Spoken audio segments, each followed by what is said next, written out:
Engineer Mahesh Kumar Patil यांनी मुंबई येथील समुद्रात छत्रपती शिवाजी महाराजांचे स्मारक जे करावयाचे आहे ते राहिलेले ते पूर्ण व्हावं यासाठी त्यांनी जे धरणे आंदोलन केले चालू आहे, या धरणे आंदोलनासाठी आम्ही आटपाडी तालुका नाभिक संघटनेकडून सर्व पदाधिकारी सर्व सदस्य या ठिकाणी आम्ही पाठिंबा देण्यासाठी आलेलो आहे।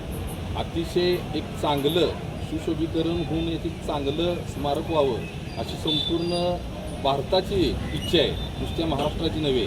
तर या ठिकाणी महेश कुमार पाटील ते स्मारक व्हावं यासाठी धरणे आंदोलन करत आहेत। या धरणे आंदोलनाला आम्ही पाठिंबा देण्यासाठी आलो आहे।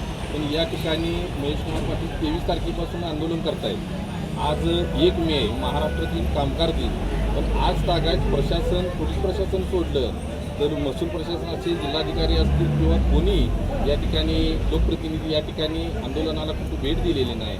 सामाजिक संघटना व आटपाडीतील नागरिक या ठिकाणी भेट देऊन त्यांना उत्स्फूर्त पाठिंबा देते।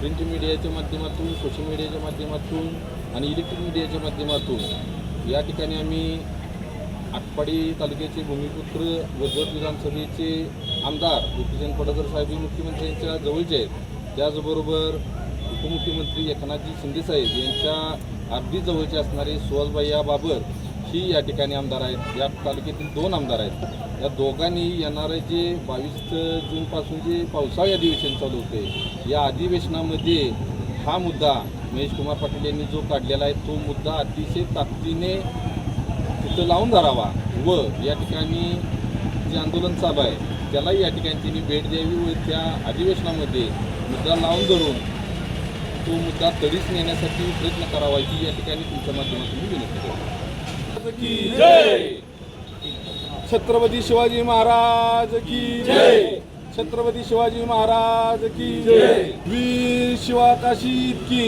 जय, वीर जिवाजी माले की जय।